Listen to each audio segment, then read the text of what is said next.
تعالیٰ کا لاکھ لاکھ شکر عظیم ہے کہ مالک الملک نے ہمیں اپنی یاد کے لیے یہاں اکٹھا ہونے کا یہ موقع اور توفیق عطا فرمائی۔ لاکھوں کروڑوں درود و سلام حضرت محمد مصطفیٰ صلی اللہ علیہ وآلہ وسلم کی ذات اقدس پر، جن کے طفیل خدا بند کریم نے یہ کرم نازل فرمائی۔ اللہ سبحانہ و تعالیٰ کا قرآن حکیم میں ارشاد ہے، اعوذ باللہ من الشیطان الرجیم، بسم اللہ الرحمن الرحیم، یا ایہا الذین آمنوا ادخلوا فی السلم کافۃ ولا تتبعوا خطوات الشیطان انہ لکم عدو مبین، صدق اللہ مولانا العظیم۔ عزیزان گرامی، اس آیت مبارکہ کا معنی یہ ہے کہ اے لوگوں جو ایمان لا چکے ہو، اب ایسا کرو کہ اسلام کے اندر مکمل طور پر داخل ہو جاؤ اور شیطان کی پیروی نہ کرو، شیطان کے راستے پر مت چلو، کیونکہ یہ شیطان انسان کا کھلا دشمن ہے۔ عزیزان گرامی، یہ جو دین اسلام ہے، اس کے اندر ایک طرف تو عبادات ہے اور دوسری طرف معاملات ہیں۔ اکثر دیکھنے میں یہ آیا ہے کہ ہمارے اس پاکستان میں اکثریت ہماری عبادات کی طرف ان کی زیادہ توجہ ہے، جو دین کا صرف 25% ہے، 25%، باقی 75% جو دین ہے اس کا تعلق معاملات کے ساتھ ہے۔ سبحان اللہ۔ اور اگر ہم لوگ نماز پڑھیں، قرآن پڑھیں، ابھی رمضان کی آمد ہے، یہ بڑی رحمتوں اور برکتوں والا مہینہ ہے۔ اس مہینے میں ہم صلاۃ تراویح پڑھتے ہیں، قرآن حکیم ختم کرتے ہیں، تلاوت کرتے ہیں، نوافل پڑھتے ہیں، صدقات و خیرات کرتے ہیں، زکوٰۃ دیتے ہیں۔ الحمدللہ یہ بہت بڑی بات ہے، لیکن عزیزان گرامی 75% جو ہے وہ معاملات سے تعلق رکھتا ہے۔ اس دین کے اندر داخل ہونے کے لیے جو راستہ ہے، جو دروازہ ہے، وہ عبادات کا ہے، لیکن اس سے نکلنے کے لیے وہ راستہ جو ہے وہ معاملات کا ہے۔ سبحان اللہ۔ کیونکہ کوئی ایسا کام نہیں اس دنیا میں، اس کائنات کے اندر اللہ سبحانہ و تعالیٰ نے جو قرآن حکیم اپنی کتاب ہمیں عطا فرمائی ہے، اس کے اندر ہر مسئلے کا حل اس کے اندر موجود ہے، اور ہر طرح کی راہبری اور رہنمائی اس کے اندر موجود ہے، اور سرکار دو عالم صلی اللہ علیہ وسلم نے ہمیں اس پر عمل پیرا ہو کر جو بتایا ہے اور دکھایا ہے۔ اگر آپ نے کسی یتیم کو دیکھنا ہو تو آقا دو جہاں کو دیکھیں جو در یتیم پیدا ہوئے ہیں۔ آپ کے پیدائش سے، ولادت سے پہلے ہی آپ کے والد صاحب کا انتقال ہو چکا تھا، ابھی کم سنی میں تھے تو والدہ کا سایہ بھی سر سے اٹھ گیا۔ پھر سب کو معلوم ہے، آپ پڑھے لکھے لوگ ہیں، اگر کسی یتیم کو دیکھنا ہو تو حضور پاک کو دیکھ لیں،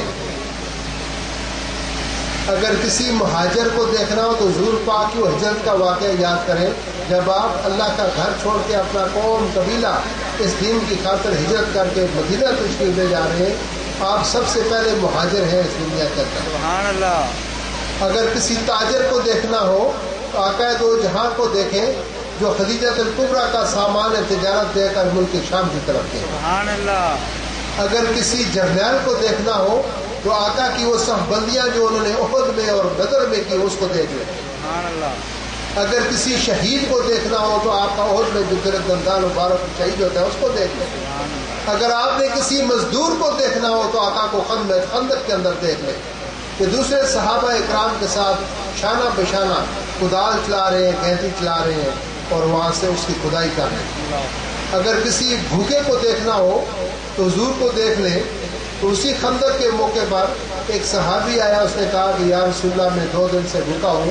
آقا دو جہاں نے اپنے شکم مبارک سے کپڑا اٹھایا، وہاں پر 3 پتھر باندھے ہوئے تھے، آپ نے فرمایا اے میرے صحابی میں تو 3 دن سے بھوکا ہوں۔ اگر کسی چیف جسٹس کو دیکھنا ہو، کسی منصف کو دیکھنا ہو تو آقا دو جہاں کو دیکھیں۔ جس وقت مدینہ مکہ مکرمہ میں بیت اللہ کی تعمیر ہوئی اور وہاں حجر اسود کا معاملہ آیا، آپ سب لوگ جانتے ہیں، طرف کے اندر بڑے بڑے سردار، بڑے بڑے قبیلے اور بڑے نامور شخصیات کی ایک اپنے ایک دوسرے سے دوسرا تیسرے سے اپنے کو افضل اور اعلیٰ سمجھتا تھا. ہر ایک چاہتا تھا کہ ہمارا قبیلہ یہ حجر اسود کو اٹھا کے دیوار میں نصب کرے. اور تمام قبائل کے اندر تلواریں کھنچ گئیں.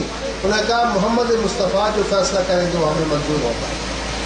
لہٰذا آقا علیہ السلام نے اپنی کالی کملی بچھائی اور اس کے اندر پتھر کو رکھا حجر اسود کو, اور تمام قبیلے کے ساروں سے کہا کہ سب مل کر چاروں طرف سے اس کو اٹھاؤ. تو سب نے اٹھایا. جب اس مقام پر اٹھا کر لے گئے جہاں پر حجر اسود کا نصب ہونا تھا, سرکار دو عالم نے اپنے دست مبارک سے پتھر کو اٹھا کے وہاں رکھا. تو تلواریں جو تھی واپس اپنے نیاموں میں چلی گئی, بڑے پشت و خون سے تمام دنیا میں محفوظ ہو گئی. تو عزیزان گرامی, کوئی ایسا شعبہ اگر کسی شوہر کو دیکھنا ہو تو حضور کو دیکھ لیں, جن کی ایک نہیں دو نہیں کثیر تعداد میں ازواج تھی, اور ہر بیوی ہر زوجہ مطہرہ آپ سے بے حد پیار کرتی تھی, بے حد. ایک دفعہ کا واقعہ ہے کہ تم ازواج محترمات کو بڑا یہ گنا چنا ان کو ملتا تھا, روزینہ وظیفہ ملتا تھا, کچن کا خرچہ ملتا تھا. تو جس وقت فتوحات زیادہ ہو گئی, بیت المال میں بہت مال و اسباب جمع ہو گیا, تو ازواج محترمات نے آقا دو جہاں سے کہا کہ یا رسول اللہ, اب تو بیت المال میں بہت مال جمع ہو گیا ہے, ہمارا کچھ یہ وظیفہ جو میاں کا خرچ جو ہے اس کو بڑھایا جائے. تو حضور اس بات سے ناراض ہو گئے اور کئی دنوں تک کسی بھی زوجہ مطہرہ کے پاس نہیں گئے. لہٰذا اس دوران وحی کا نزول ہوا. اللہ نے کہا کہ جاؤ میرے محبوب اپنی ازواج محترمات کو اکٹھا کرو, ان سے پوچھو جو وہ چاہتی ہیں ہم ان کو عطا کر دیں. تو حضور گھر تشریف لے گئے, جتنی بھی ازواج محترمات تھیں ان کو ایک جگہ اکٹھا کیا. انہوں نے کہا کہ اللہ کا حکم آ چکا ہے, جو تم مانگو گے تمہیں ملے گا. تم چاہو تو اس پورے عرض پر تمہاری حکومت قائم ہو تو وہ ہو جائے گی. تم کہو تو یہ جتنے مکے کے پہاڑ ہیں یہ سونے کے ہو جائیں گے, یہ ہو جائیں گے. جو یہ ہیرے جواہرات جو کچھ تمہیں چاہیے تو مانگو, سب تمہیں ملے گا. لیکن ایک بات یاد رکھنا, سب کچھ تمہیں مل جائے گا لیکن میں تمہاری زندگی سے نکل جاؤں گا. تو تمام ازواج محترمات چیخ اٹھی اور رو پڑی. انہوں نے کہا یا رسول اللہ, ہمیں بھوک منظور ہے, آپ سے جدائی ہمیں منظور نہیں. ہم بھوکی رہ لیں گی, پیاسی رہ لیں گی, لیکن آپ سے ہم دور نہیں رہ سکتے. تو ہر زوجہ مطہرہ آپ سے خوش اور خرم. تو اگر اور کسی باپ کو دیکھنا ہو تو حضور کو دیکھ لیں.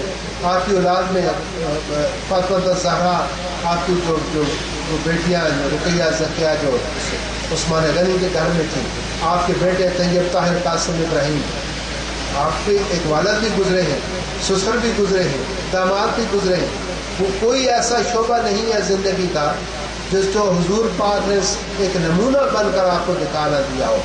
تو عزیزان گرامی, میں صرف اتنا کہوں گا کہ اپنی توجہ قرآن حکیم کی طرف دیں, آقا دو جہاں کے عمل کی طرف دیں, اور جو آپ کے معاملات ہیں ان معاملات پر توجہ دیں جو دین اسلام کا 75% ہے.